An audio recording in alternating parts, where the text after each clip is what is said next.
Hello students, good morning. आज के video में हम आपको बताएंगे कि कार्बन डाइऑक्साइड का परिवहन किस प्रकार से होता है। कार्बन डाइऑक्साइड परिवहन का मतलब यह है कि कोशिकाओं में भोज्य पदार्थों के ऑक्सीकरण से जो CO2 प्रोड्यूस होती है वो किस प्रकार से फेफड़े की वायु कूपिका तक पहुंचती है। यह प्रक्रम जो है यह ट्रांसपोर्ट ऑफ कार्बन डाइऑक्साइड कहलाता है, कार्बन डाइऑक्साइड का परिवहन कहलाता है। तो कल की वीडियो में हमने आपको बताया था कि ऑक्सीजन का परिवहन किस प्रकार से होता है। आज हम आपको बता रहे हैं कार्बन डाइऑक्साइड का परिवहन कोशिकाओं से फेफड़े की वायु कूपिका तक किस प्रकार से होता है। तो अब यहाँ पर जैसे श्वसन क्रिया का अगर हम समीकरण देखें तो श्वसन क्रिया में होता क्या है कि C6 H12O6 प्लस 6O2 बराबर 6CO2 प्लस 6H2O प्लस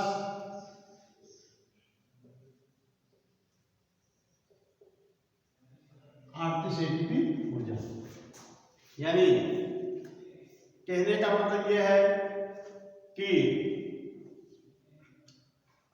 कोशिकाओं में भोज्य पदार्थ यानी कार्बोहाइड्रेट ग्लूकोज के ऑक्सीकरण से जो है कार्बन डाइऑक्साइड के क्षीण बनते हैं, पानी के क्षीण बनते हैं और 38 ATP की ऊर्जा प्राप्त होती है कब? जब ग्लूकोज के एक अणु का पूर्ण ऑक्सीडेशन होता है तब। तो ये जो CO2 बन रहा है कोशिका के अंदर, अब यह CO2 किस प्रकार से बाहर जाएगा, किस प्रकार से ये वायु कूपिका तक पहुंचेगा, इस प्रकार को हम आपको बता दें। आप सपोज के लिए मान लीजिए ये जो है सेल है, कोशिका के अंदर भोज्य पदार्थों के ऑक्सीडेशन से CO2 का निर्माण हुआ। अब होता क्या है, अरे ये आपको मान लीजिए सेल और ये जो है ये। अब यहां से जब कोशिका के अंदर कार्बन डाइऑक्साइड बन जाती है तो कोशिका के बाहर जो CO2 होता है इसका आंशिक दाब कम और कोशिका के अंदर CO2 का आंशिक दाब अधिक होता है। तो आंशिक दाब क्या होता है ये हमने आपको पहले वीडियो में हमने आपको पूरे डिटेल में बताया था। किसी गैस का आंशिक दाब क्या होता है उसके बारे में। तो हमेशा गैसों का विसरण जो है अधिक दाब से कम दाब की तरफ होता है। तो कोशिका के अंदर ग्लूकोज के ऑक्सीकरण के फलस्वरूप कार्बन डाइऑक्साइड बन जाता है। कोशिका में CO2 बनने के कारण कोशिका के बाहर CO2 का आंशिक दाब कम और कोशिका के बाहर CO2 का आंशिक दाब अधिक होता है, जिसके कारण कोशिका के अंदर से CO2 डिफ्यूज होकर के कोशिका से बाहर आ जाता है, ऊतकों के मध्य पहुंच जाता है। अब ये जो CO2 है इस CO2 का फेफड़े के वायु कूपिका तक इसका परिवहन जो है ये होना है। तो ये कार्बन डाइऑक्साइड वायु कूपिका इसका परिवहन जो है 3 प्रकार से होता है। यानी कि श्वसन क्रिया में कोशिकाओं में निर्मित कार्बन डाइऑक्साइड का वायु कूपिका तक परिवहन ट्रांसपोर्ट जो है ये 3 प्रकार से होता है। पहला पॉइंट नंबर 1, प्लाज्मा में घुलित अवस्था में। प्लाज्मा में घुलित होकर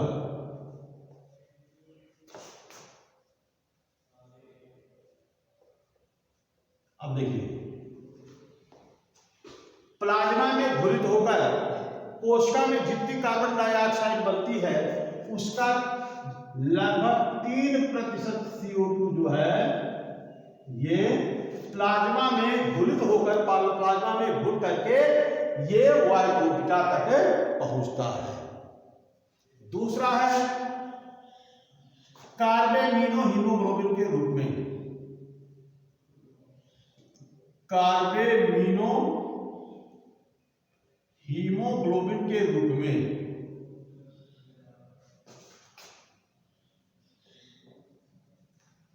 कार्बेमिनो हीमोग्लोबिन के रूप में। अब देखिए कोशिका में श्वसन क्रिया के दौरान जितनी CO2 प्रोड्यूस होती है उसका लगभग 27% CO2 जो है ये कार्बेमिनो हीमोग्लोबिन के रूप में इसका परिवहन वायुकोटिका तक होता है। कैसे होता है देखिए, तो ये जो है कार्बन डाइऑक्साइड जो है ये हीमोग्लोबिन के साथ ये जुड़ता है। कैसे देखिए, HSB NH2 यानी प्लस CO2,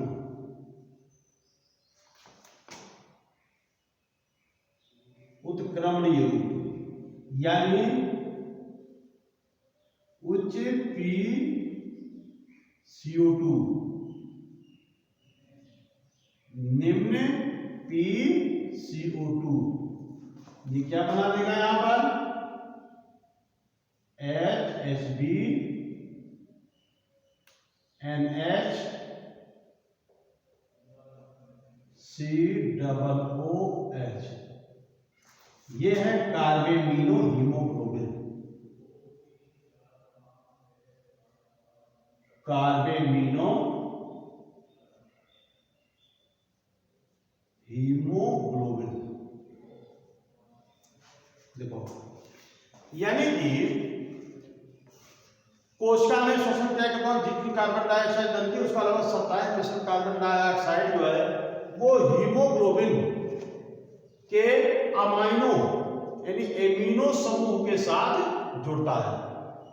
क्या बताया मैंने आपको, इस श्वसन क्रिया के दौरान कोशिका में जितनी कार्बन डाइऑक्साइड बनती है उसका लगभग 27% CO2 जो है वो हीमोग्लोबिन के अमीनो समूह के साथ जुड़ करके कार्बेमिनो हीमोग्लोबिन बना देता है, उत्क्रमणीय रूप में जुड़ता है ये। यानी जब उच्च PCO2 होता है यानी कि जब कार्बन डाइऑक्साइड का आंशिक दाब अधिक होता है तो ऐसे में कार्बन डाइऑक्साइड हीमोग्लोबिन के अमीनो समूह के साथ जुड़ करके कार्बेमिनो हीमोग्लोबिन बना देता है। और जब ऐसा कंडीशन आता है कि PCO2 यानी कार्बन डाइऑक्साइड का आंशिक दाब कम हो जाता है तो ऐसे में यह कार्बेमिनो हीमोग्लोबिन पुनः CO2 और हीमोग्लोबिन में वियोजित हो जाता है, वियोजित हो जाता है। तो ये हो गया कार्बेमिनो हीमोग्लोबिन के रूप में। तीसरा है बाइकार्बोनेट के रूप में। तीसरा है बाइकार्बोनेट के रूप में। अब देखिए भाई, श्वसन क्रिया में जितनी मात्रा में कार्बन डाइऑक्साइड निकलता है उसका लगभग 70% CO2 का परिवहन बाइकार्बोनेट के रूप में होता है। यानी श्वसन क्रिया में जितनी कार्बन डाइऑक्साइड निकलती है उसका अधिकांश भाग कार्बन डाइऑक्साइड का परिवहन जो है वो बाइकार्बोनेट आयन के रूप में होता है, वो होता 70%। अब ये कैसे होता है इसके बारे में आप देखिए। बाइकार्बोनेट के रूप में CO2 का परिवहन, बाइकार्बोनेट के रूप में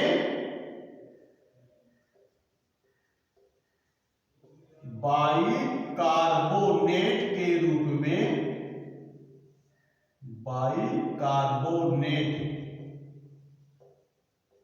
के रूप में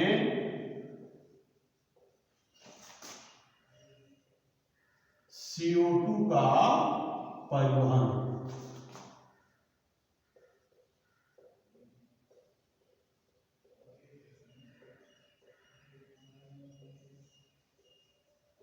देखिए ये किस प्रकार से होता है।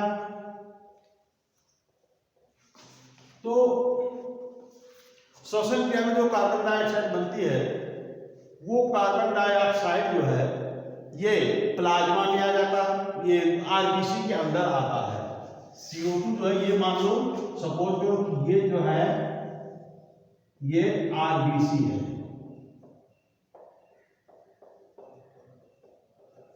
ये है आपका आरबीसी, और ये जो है मान लो ये है आपका प्लाज्मा। ये प्लाज्मा है, आरबीसी है प्लाज्मा।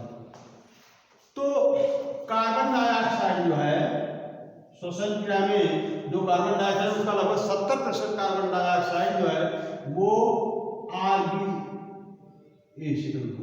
आरबीसी के अंदर प्रवेश कर जाता है, और आरबीसी के अंदर प्रवेश करने के बाद ये CO2 जो है ये जल के साथ जुड़ करके ये कार्बोनिक अम्ल बना देता है, H2CO3 बना देता है, कार्बोनिक अम्ल बना देता है। यह कार्बोनिक अम्ल यह H2CO3 ये जो है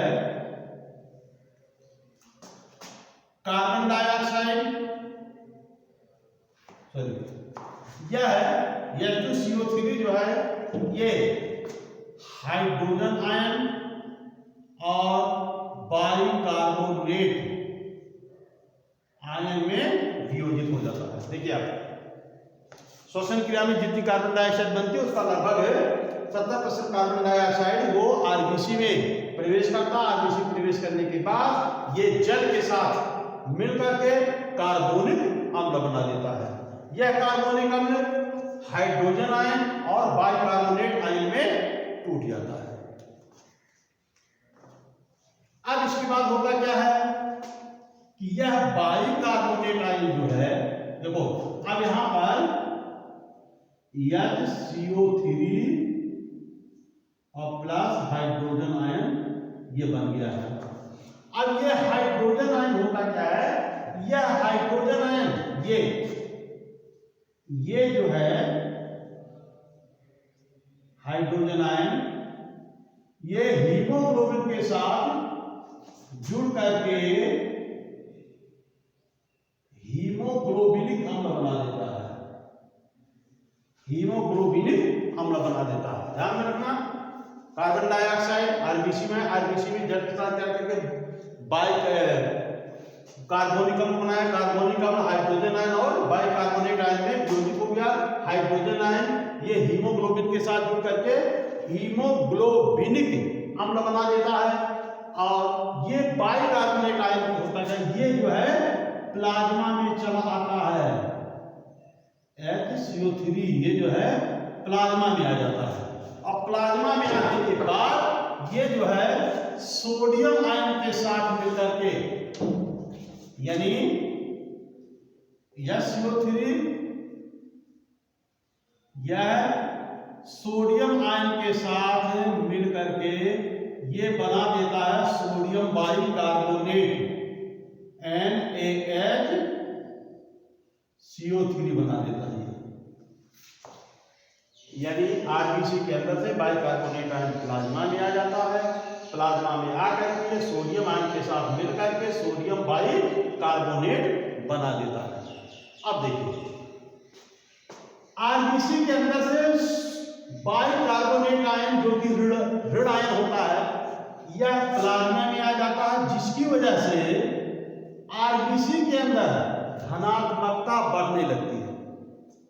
बाइकार्बोनेट ये ऋण आयन था, अभी जब बाहर आ गया तो आरबीसी के अंदर धनात्मकता बढ़ने लगती है। तो ऐसे में होता क्या है कि आरबीसी से जितने बाइकार्बोनेट आयन प्लाज्मा में आए थे, प्लाज्मा से उतने ही क्लोराइड आयन आरबीसी में प्रवेश कर जाते हैं। अब प्रवेश करके फिर ये वहां पर धन आयन और ऋण आयन का संतुलन बनाए रखते हैं। यह क्रिया क्लोराइड विस्थापन कहलाता है। यह क्रिया क्लोराइड विस्थापन कहलाता है।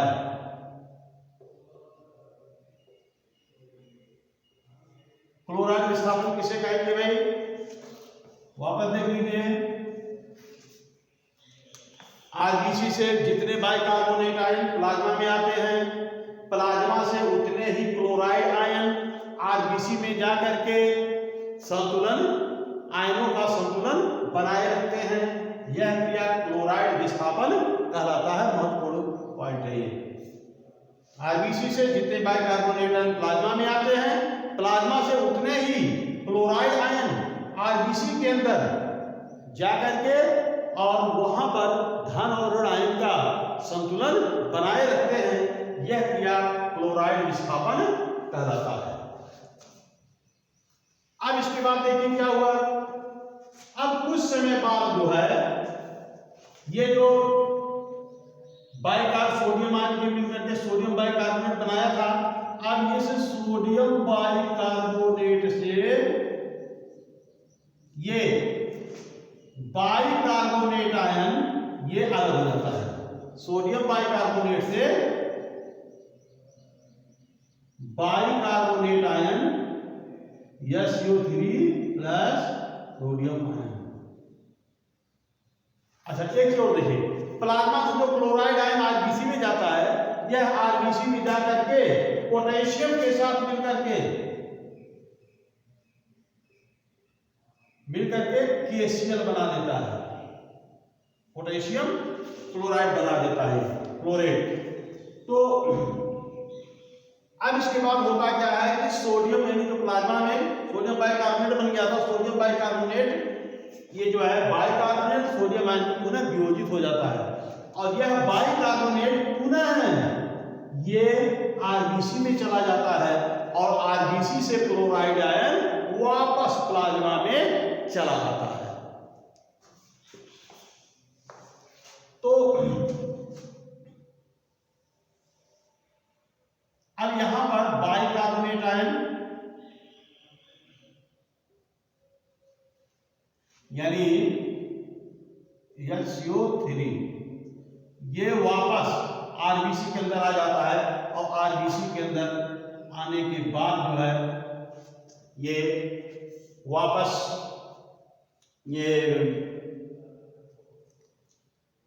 ये वापस हाइड्रोजन आयन के साथ मिल करके और पुनः H2CO3 बना देता है, यानी कार्बोनिक अम्ल बना देता है।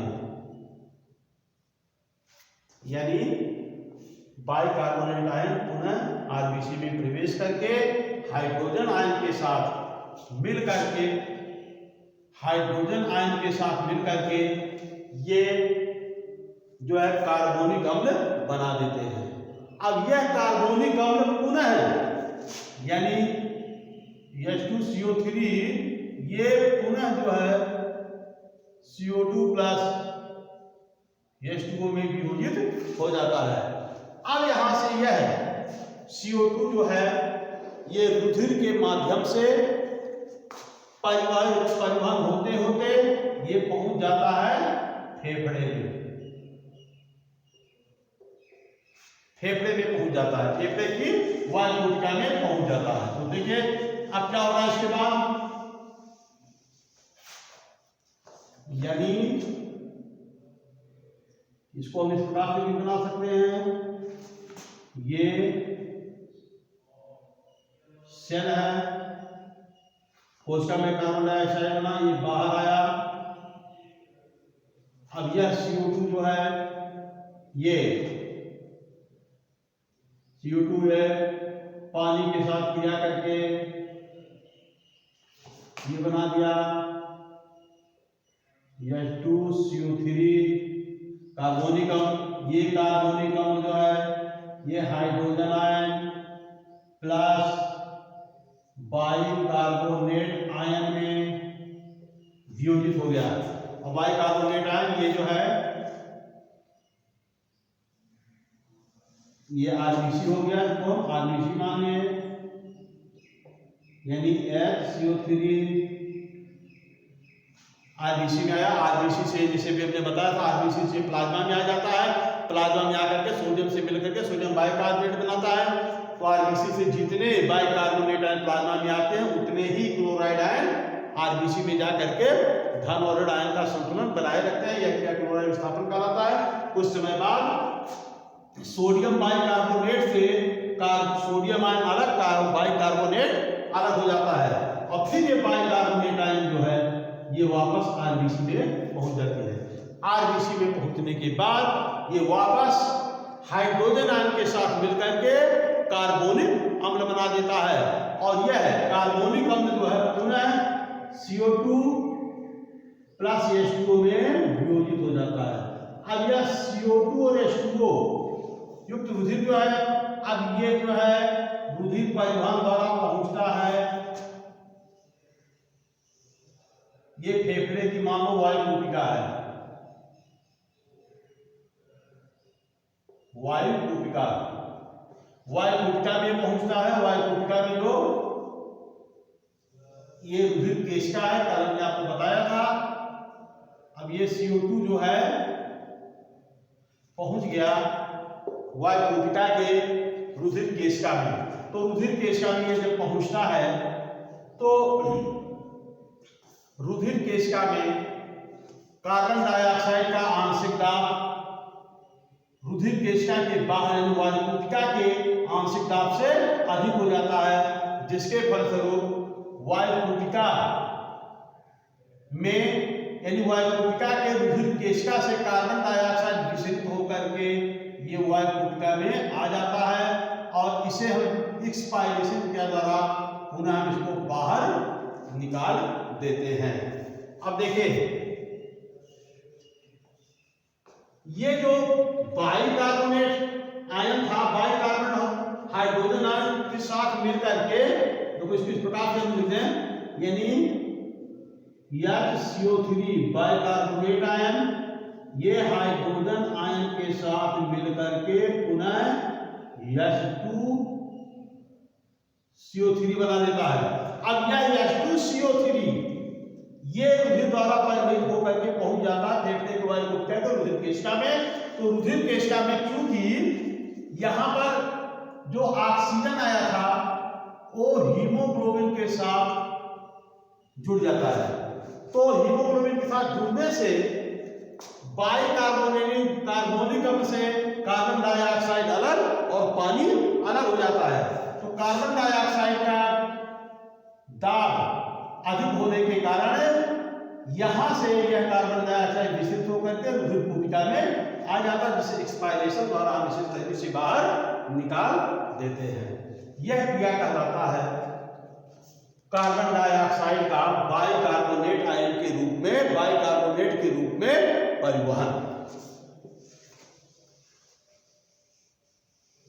अब इसके बाद ये तो हो गया, हमने आपको बताया श्वसन की क्रियाविधि। हमने बताया था श्वसन की क्रियाविधि 3 चरणों में हो गई। पहला होता पल्मोनरी वेंटिलेशन यानी कि इंस्पायरेशन यानी कि ब्रीथिंग। पहला हो गया ब्रीथिंग, दूसरा हो गया गैसों का विनिमय और तीसरा हो गया गैसों का परिवहन, जिसमें कार्बन डाइऑक्साइड का परिवहन और ऑक्सीजन का परिवहन के बारे में हमने आपको बताया है। अब इसके बाद जो है इससे अगला टॉपिक हम आपको बताएंगे फेफड़े की आयतन और फेफड़े की क्षमता संबंधी क्वेश्चन के बारे में हम अगले वीडियो में आपको बताएंगे।